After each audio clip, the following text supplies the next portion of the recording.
हाँ जी।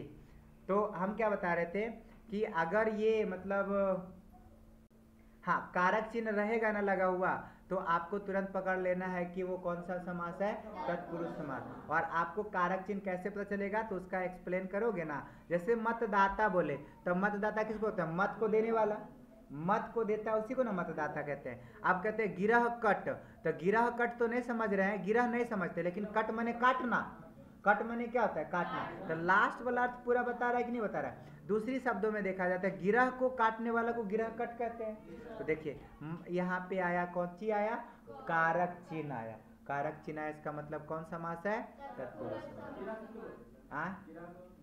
गिरा बोलते गिट्ठा को, गिट्ठा को, हाँ। जैसे हरदी होता है ना, हरदी उसमें गिरहा रहता है, बीच में गिट्ठा नहीं रहता है, और गिरहा पर से तोड़ के अलग अलग करता है, उसको उसको गिट्ठा कहते हैं। तो गिरह को काटने वाला, गिरह कट हुआ कि नहीं हुआ। अच्छा जन्म जात, तो जन्म तो समझ में आता है कि जन्म होता है, लेकिन जात तो साफ समझ में आ रहा है कि जन्म जात, जन्म से उत्पन्न। देखो इसमें से लगा हुआ है कि नहीं लगा हुआ, तो से माने कारक चिन्ह आया कि नहीं, करण से, तो से करण वाला, करण कारक आया। तो ऐसे से तो समझ में आ ही रहा है कि जन्मजात कौची हो जाएगा, तत्पुरुष समास।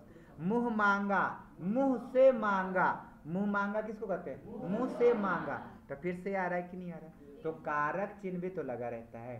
तो इससे साफ तौर पर क्लियर हो गया कि तत्पुरुष समास जो है कारक चिन्हों के साथ आता है, और उसका उत्तर पद प्रधान होता है, अगला पद है ना उसका प्रधान होता है, तो हम उसे कहेंगे तत्पुरुष समास। ठीक है, अच्छे से सुनोगे ना, तो एग्जाम्पल लेंगे अभी आप लोग को, आप पहचानने बोलेंगे कि बताओ कौन समास है, तो अच्छे से सुनोगे, माइंड प्रेजेंट रखोगे, और सही से एग्जाम्पल देखोगे, तो आज के दिन आपका 5 नंबर खलास हो जाएगा।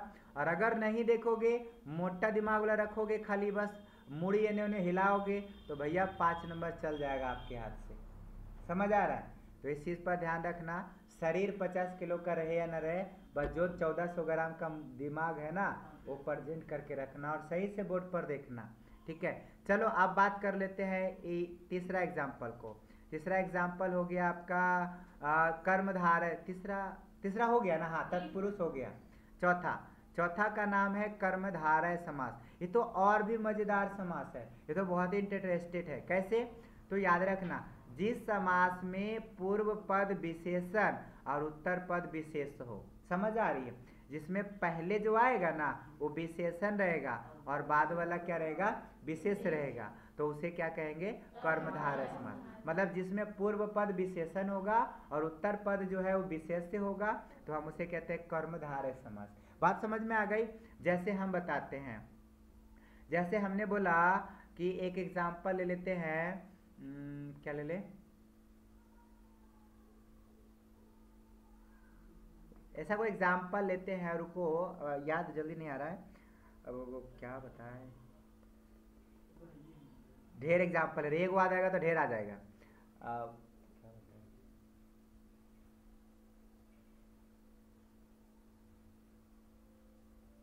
अच्छा देख के एग्जाम्पल बता देते हैं ना, समझना तो है, याद ही नहीं आ रहा है तो बहुत प्रयास के करें।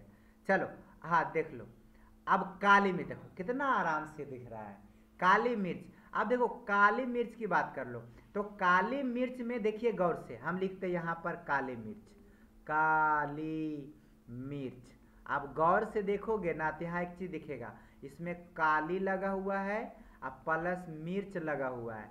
तो देखिए ये पूर्व पद हुआ और ये उत्तर पद हुआ, तो पूर्व पद विशेषण हो गया, ये क्या हो गया, विशेषण। ये विशेषता बताता है मिर्चैया की कि मिर्चैया कैसन है, काला, विशेषण है कि नहीं। और लास्ट में विशेष है, जिसकी विशेषता बतलाई जाए, तो जिसकी विशेषता, तो किसकी विशेषता बताई जा रही है, मिर्च की, तो मिर्च की विशेषता बताई जा रही है कि मिर्च कैसी है, काली। तो इसका मतलब काली मिर्च। आगे पकड़ना, देखना ना कि आगे जो रहेगा वो विशेषण बताएगा, विशेषता बताएगा पीछे वाला के।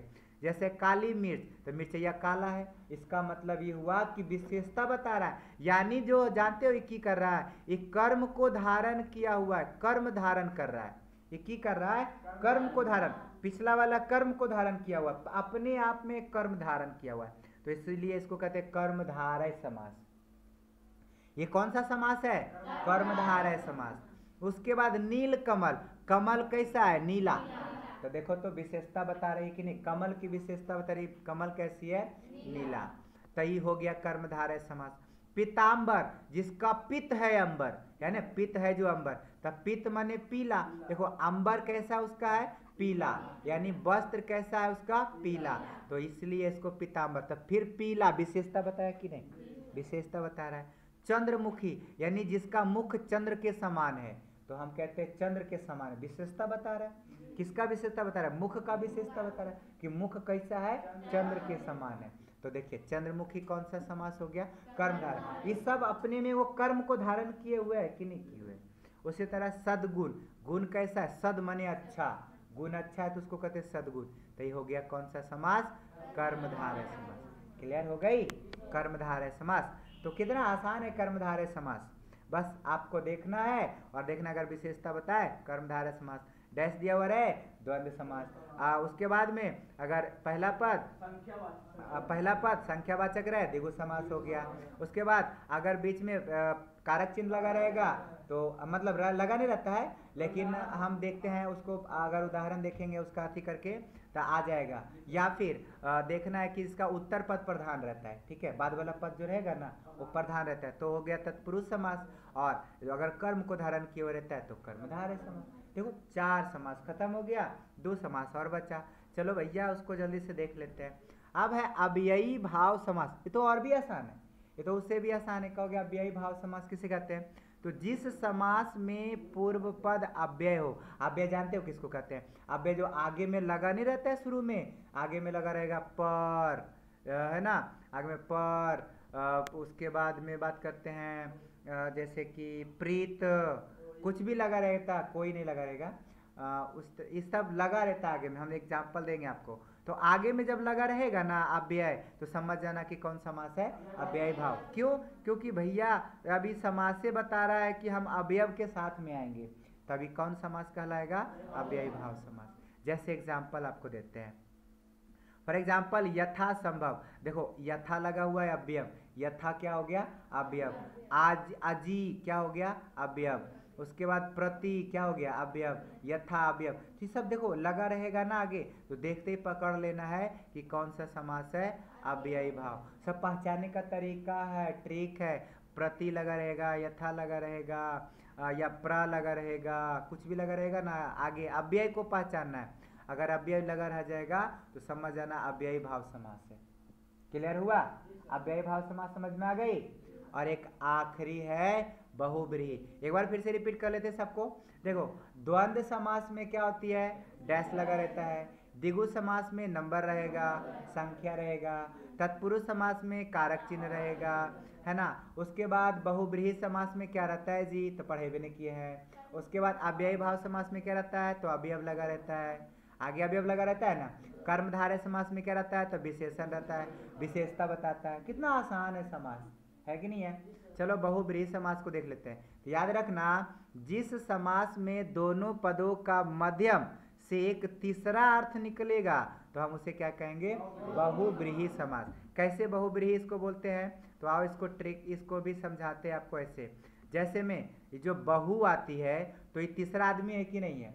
बेटा और इधर जो है बाप, एक दोनों तो पहले से रहता है, लेकिन जब बहू आती है तो तीनों के बीच में रिलेशन बनाती है, लेकिन ये तीसरे आदमी ने है जी, ये तीसरा आदमी है कि नहीं है? तो बहुब्रीहि कौन समास हो गया? कौनो समास नहीं, माने समास का भेद है। समझ में आ गई ना? तो बहुब्रीहि पहचानने का तरीका बताएंगे। यानी देखना कि जानते हो 2 शब्दों से तीसरा अर्थ निकल जाएगा, 2 शब्दों से तीसरा अर्थ निकल जाएगा तो हम उसे क्या कहेंगे? बहुब्रीहि समास। फॉर एग्जाम्पल देखते हैं, जैसे में हमने बताया महात्मा। देखो महात्मा, जिसकी आत्मा महान है, तो महात्मा, महान आत्मा को बोल रहे हैं। महान, महात्मा, जैसे महान तो है ही है और आत्मा भी है, लेकिन दोनों का अर्थ एक अलग दुनिया में लेके चल जाता है, तो उसको कहते हैं महात्मा। माने महान आत्मा है जिसकी, अर्थात ऊंची आत्मा वाला। तो महात्मा जो है इसमें ना पहले वाला पद प्रधान है ना अंतिम वाला पद प्रधान है, लेकिन इसका तीसरा अर्थ निकल रहा है। कौन अर्थ निकल रहा है? तीसरा। तो इसीलिए इसको कहते हैं कौन समास? बहुब्रीहि समास। तीसरा आदमी कौन होता है? बहुए ना होती है जी। हाँ याद रखना। नीलकंठ, देखो नील और कंठ दोनों अर्थ शब्द को मिलाकर के तीसरा अर्थ निकल रहा